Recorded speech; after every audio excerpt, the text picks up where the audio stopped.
So, Justin, are you looking at the channel? Yes, I All am. right. Do you have any questions that you saw in there that you want to ask? Otherwise, I've got a raft of questions that I want to ask the panelists. So. I mean, there's talks about when Security Onion will come out with version 2, and they're on release candidate 3 last time I checked, so I know that should be soon, so we can table that one for now. I've got one for Christopher Lopez to use to share information with multiple people in an investigation. Yeah, can you hear me? Yep. Yep. Awesome. Yeah, that's tough because there's so much going on with an investigation sometimes. Luckily, I usually leverage like a chat client, whatever it is that you have, Teams, Slack. I'll usually have a channel that's set up for this specifically, like a investigation channel, jump in here and this is kind of where we're going. This is where we're throwing artifacts. Look at this, see if this looks interesting, whatever, like usually some kind of dedicated information channel for that. And then of course, I didn't talk about it on the conversation there, but we perform some kind of lessons learned or AAR. Like that's usually where we get the most information for our investigations, is that collaboration at the end. But for a tool, chat client and note-taking app. Just out of curiosity, do you then, after the incident, grab the running notes from that chat client and bring it into like an incident management system, or you just let that kind of roll off? Well, it depends, because a lot of those things end up being in the ticketing system already. Like we copy it from there. So if there are like remaining artifacts that we should put into the report, we'll add it to the ticketing system. But that's kind of just like analyst discretion. Like if they deem that to be, because sometimes what I've seen that happens is you go down the wrong rabbit hole, or maybe not the best rabbit hole. So then the channel gets full of like this one tangent of information, but that's exactly what that channel is for. It's like, let the thoughts roll, and then we'll kind of put that together at the end. Okay. I mean, there's more typing. I'll call them out in here, Chris, if you want to go ahead and ask one of your questions. Okay. I'll monitor the panel. I have one of my questions. You grab one of them. So this is to all the panelists, and feel free to jump in, but try to not talk over one another while you're doing it. But my question for you is, what's one thing that you learned today from one of the other speakers that you were listening to? Anyone have anything that they were like, oh, cool? Or did you not listen to the other talks? Anyone have a thing that they learned?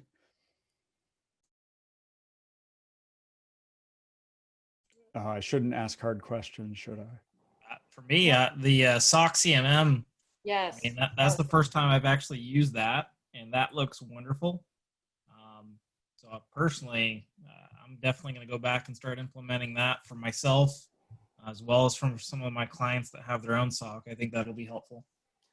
Yeah, I mean, I think learning in a 20-minute talk is hard, but what I did is I learned that there are lots of things that I need to go back and follow up on. I mean, I really love the 20-minute format, because what I'm walking away with is a big old checklist of, oh, I need to go and read this, and I need to dig further into this, and a lot of things that I wouldn't necessarily have been able to pick up and accumulate a list of if they had been much longer talks. I didn't know anything about XDR for that talk. Like I had no idea about any of that XDR stuff, so I thought that was pretty interesting. Same here, yeah. So XDR, I think I learned a lot from that one, and also I learned I think I forgot the name of the speaker, sorry, but you referred good resources for us to evaluate the XDR technology provided by vendors. I mean, that's useful.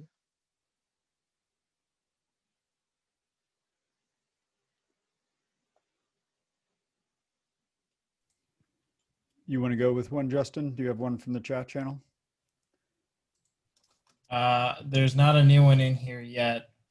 I kind of wrapped another one about kind of communication and tools among team members with an incident. Mm-hmm. So, I mean, it seems like that question popped up twice. So I guess if we just open it up to the group, I mean, when you're working and you're in the trenches and something's going on, I know we talk Teams and chat, but has anybody else had experience with a collaboration communication tool or platform that's helped during the incidents? I know we sometimes have incident management systems, but they're really not as comprehensive as they need to be. Yeah, sure. So perhaps I can take that from some of my experiences working on major incidents. I think there are like 4 key things that I try and look for in terms of like a technology stack for managing the response to incidents. First of those is task tracking. So we use Jira internally and have used Jira with a lot of customers before, and that can be awesome, but a pain to get set up correctly. Secondly, like process documentation and knowledge sharing, we've used Confluence for that before as well. So another part of the Atlassian stack, that can be great, and integrates with Jira, which is awesome as well. And then Slack on top of that, which obviously we're using here as well. So for kind of real-time communication and alerting, and then obviously you can use the API connectors to feed alerts into that, and also respond and manage those alerts directly within Slack.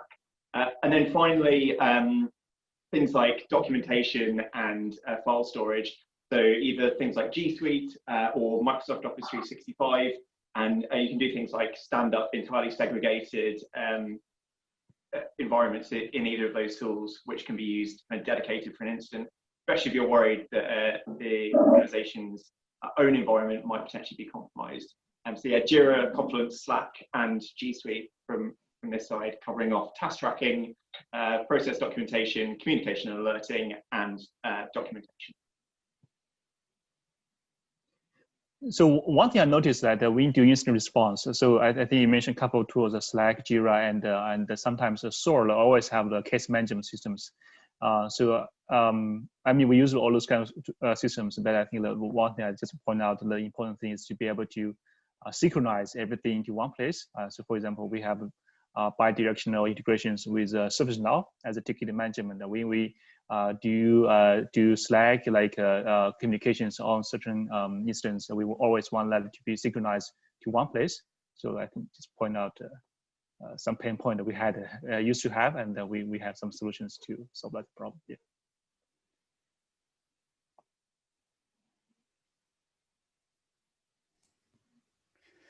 Okay, I'm going to move on from that and ask another question. And I started to allude to this, and some of you have experience in dealing with ransomware specifically. What guidance do you have for organizations who have been victimized, who are under the threat of data being leaked or shared, or where they're going to basically destroy the data?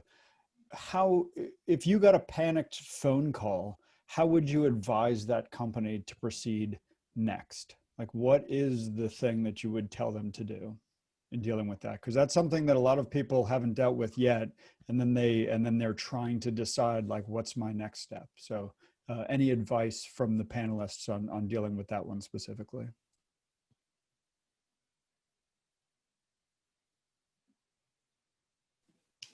Plan ahead, test. Tabletops are extremely helpful, because when you start throwing these questions out with the people that will respond, I think their light bulbs start to go off, and they go, oh yeah, what would we do in that case? And maybe they could make some changes ahead of time, if possible. So Christy, let me ask you the follow on to that then. How do you get the audience with the people who actually are the decision makers in that circumstance to make them realize that it actually matters to them and that it's going to happen here? Like, anything that you've had that has been successful where you've been able to make that happen, to compel them to do that tabletop scenario for preparation? Well, we've been really successful. We've actually built an entire program of tabletop exercises we do over an annual basis. And that gained momentum because I just started inviting people broadly from the enterprise that I would respond normally in an incident. So legal, HR, third-party risk, all those, privacy, all those types of folks. And it started to catch on, and we just started inviting executives to see if they, if they had time to show up, and they were really, really interested to talk through that.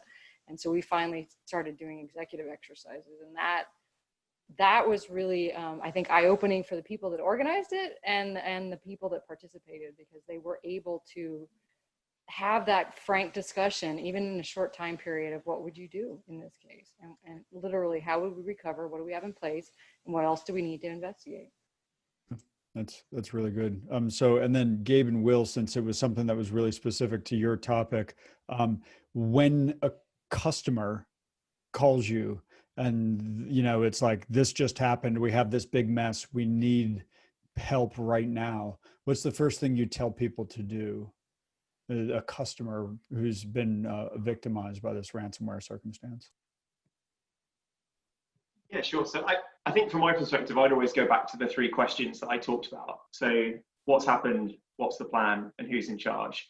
And if we can get a handle on those 3 things, then I think we're in a pretty good position.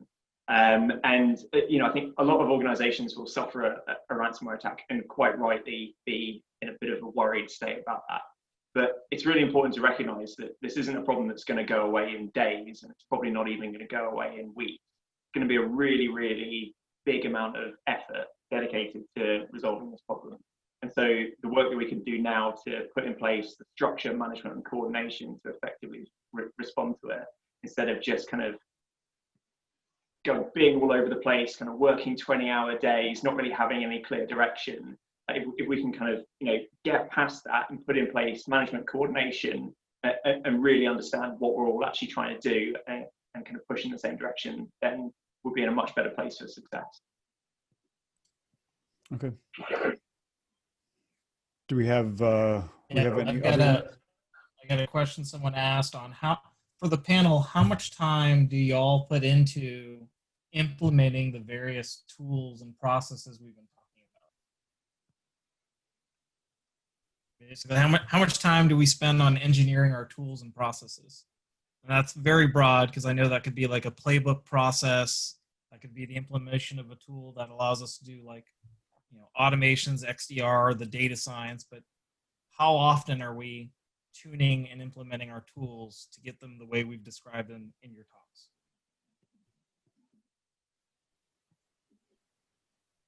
I mean, to me, that's a continuous process, right? Like, that's something that's always being worked on. Anytime anyone notices something did not work well, that's an opportunity right there to improve that process. Talking about the process and how it doesn't work for you, having those, you know, those meetings with your teams to talk about, you know, what didn't work, because it happens a lot, right? It's a continuous process, and also putting in the minds of everyone that is working with these processes that they can change, and it's up to us to make it better, and to empower everyone on the team to have that opportunity is very important, at least from what I've seen.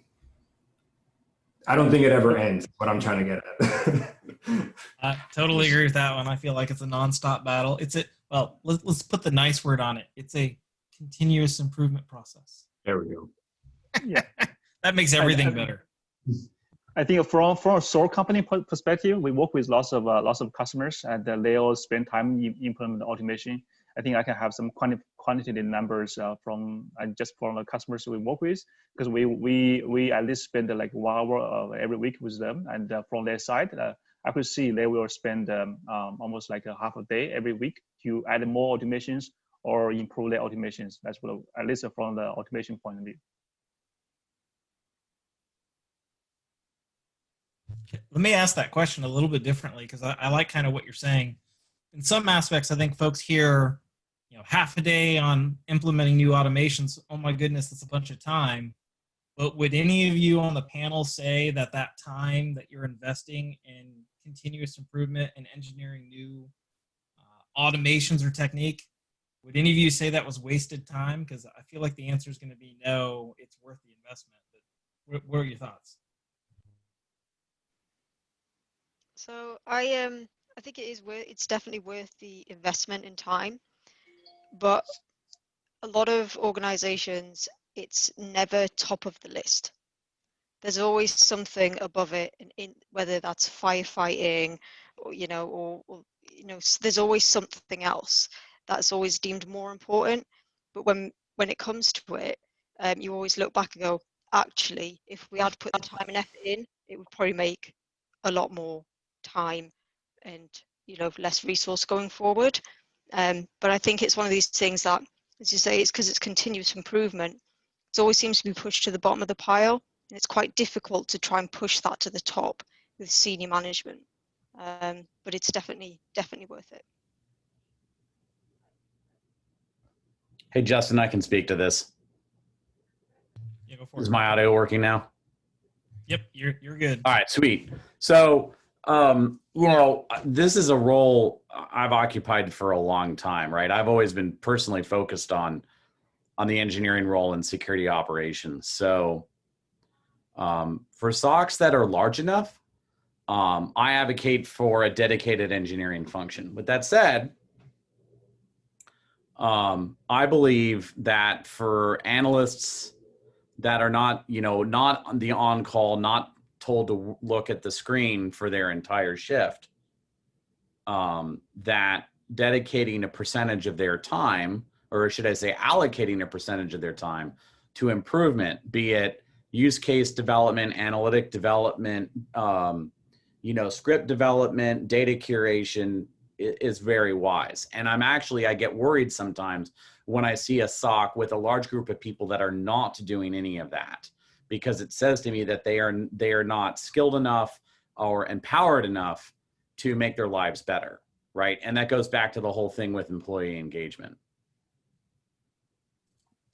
I'm sorry, I'm just going to throw in one thing to Carson's point. Actually, the SOC survey, and I've mentioned it a couple times, but last year's SOC survey actually has data in it in terms of people's responses on a size-based depiction of analyst resources versus engineering resources for the Security Operations Center. So there is some data that's available, and it's one of a few sources that are out there that has that sort of data to help to try to answer that question in a quantitative fashion. So it's really it's difficult to find that data, but it's worth trying to find data related to it.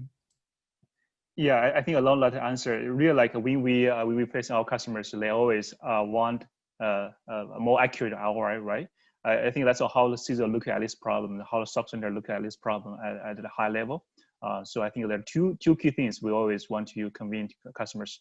Does the automation help you reduce cost, right? Does the automation help you to reduce the risk? I think those are two factors. If we help them to reduce the amount of alerts, which are the risk they may have, I think that's a several risk.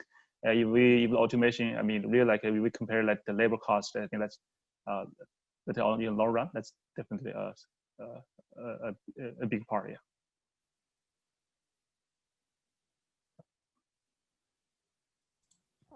If we don't have another one in the channel, I've got another one that I was thinking of that I'd like to ask. So I'm just going to go ahead with it.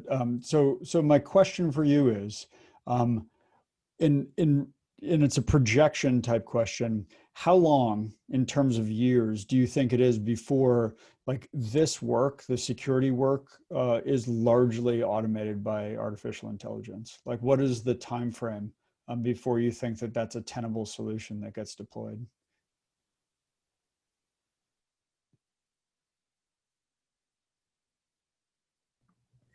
So I think I can probably throw some answer here. I think it totally depends, right? I think it's also relevant to the SOC center. I mean, some SOC center are much mature to implement the AI. Some SOC centers still like trying to, onboard EDR or NDR, right? So it totally depends on the maturity of the company. But if you say like if you look at a very mature like a SOC center who already have all those kind of tools ready, for scanning, EDR, NDR, and all the core stuff ready. I think the AI stuff is already start to take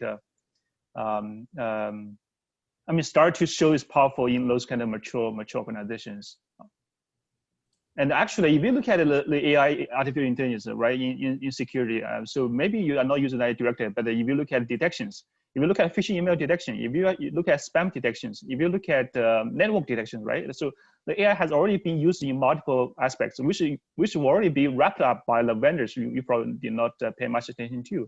I think it's already I mean, it's already there. It's just like how soon like AI can, you may use AI to improve the SOC operation side. I think I think it's getting there. It depends on the SOC center's maturity level. Does anyone disagree with that?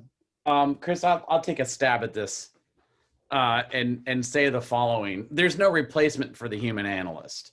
The way I look at it is that you're always going to have a group of folks in the SOC that are responsible for triaging what the system tells you is important.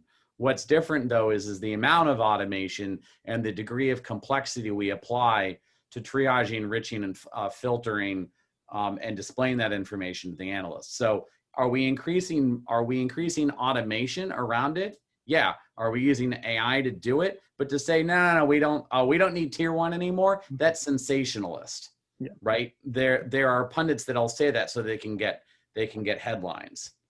What I would rather say is that it's possible for a SOC that has 10 analysts on doing shift work today to size that down maybe to 2 people's worth of work, so that the 8 remaining people of capacity can go do something more interesting. Right. Absolutely. Does anyone else have thoughts on like what this is going to look like in the future in terms of what sort of portion of the work is going to be left for people to do in terms of security operations?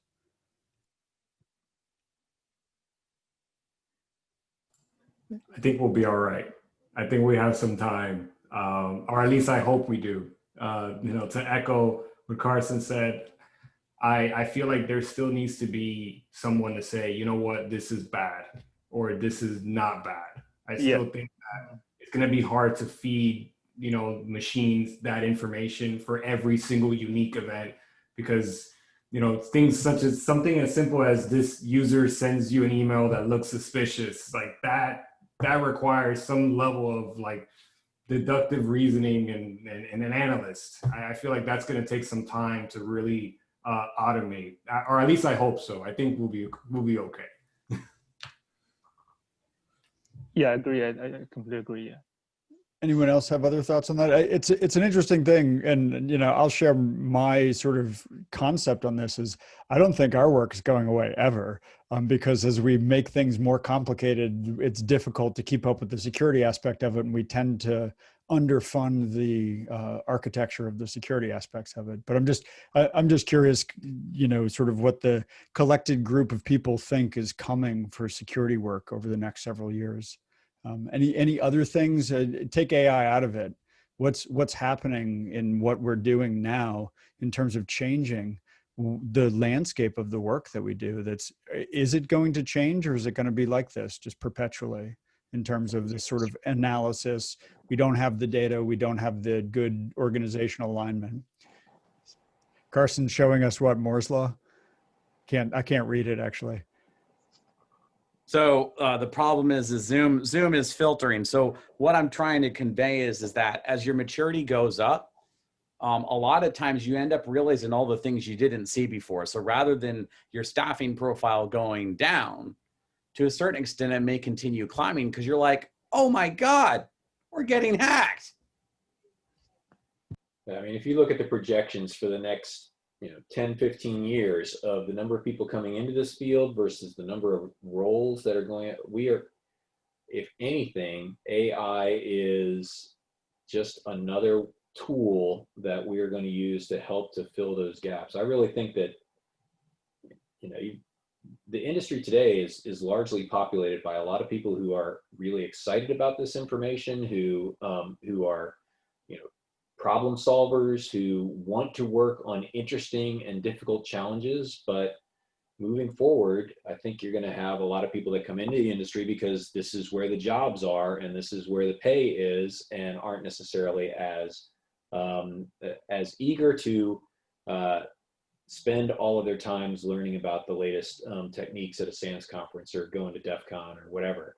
And I think that we're going to need these tools to make people who aren't necessarily investing the time in their own personal skills productive, so that they can eventually come around and say, hey, smart person, come take a look at what this thing is telling me. Yeah, I think AI is always like is augment the human. I don't think, yeah, it's definitely, I think as Carson said, it's not like replace humans. I think that's always true. I mean, AI can probably, you look at Google, right? They can do search. Search can do very well, but if you look at but AI cannot understand your business concept. It has nothing. It has no context about it. Like as someone mentioned. So you still need humans to tell like this is bad, this is good. So you still need human judgments to teach AI. I mean, AI can be smart to learn from you, but it always need guidance from you. I don't think the AI will be like taking the job away. So there's always like new scenarios was coming up. We always need new people, but it's just like a shift of the SQL analysis focus so that they can look at the more interesting and more important problems rather than spend time doing the repetitive tasks. I think that's what I see. Yeah. Yeah. So in a way, it's almost like that natural thing of as you learn more, you realize how much more you have to learn. Is kind of the human thing. Carson, somebody asked, and if you don't mind putting it into the Slack, somebody asked what book specifically it was that you held up there. Oh, it's the worst one of all time on security operations, Chris. So the strategies of a world-class cybersecurity operations center, that one from MITRE. You got it. Worst one. Authored by Carson Zimmerman. Yeah, so authored by some jerk. Don't pay attention to him. So I've got one other question, and then we might be close to the end before we open it up for final comments from you all. And it's kind of inspired by Mark's talk, and the idea of why I'm asking you this question is so people can hear about the pain points that you have. And the question is, if there was one thing that you could just magically automate for yourself tomorrow, you had to put basically no effort into it, and it would just be automated. That one command, that thing that you'd like to have go away, what would it be? Mark's I'm sorry, Mark's not gonna write it for you. What would it be? Choose what I'm eating for lunch and dinner today.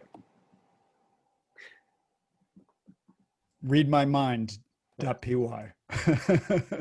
Yeah, executive communication that goes out when you have an incident. Can I just say world peace? Justin's thinking big. Very good. Yeah. It's 2020. We need some of that, Chris. No virus.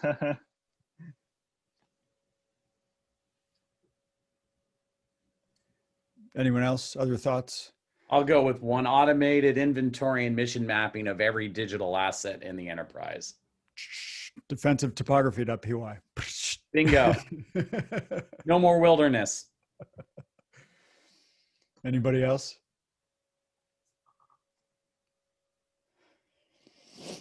Yeah. Okay. So we are going to wrap things up. The Slack and all the stuff in it is going away very soon. So if you want anything out of there, you should take screenshots, whatever. I'll post some links on Twitter. There's some evaluations still in the Zoom. I want to thank all of the speakers from today. I want to thank all of the folks from SANS, Jennifer, and everybody who makes this happen and makes us look good, keeping all of us coordinated and people's schedules and all this crazy stuff, and making sure that the Zoom problems and the Slack problems go away is really a tremendous job. So thank you, Justin Henderson, for working on this. It's been a substantial effort, but I think it's well worth it. And we really sincerely hope that you and the community were able to take some actionable things out of this.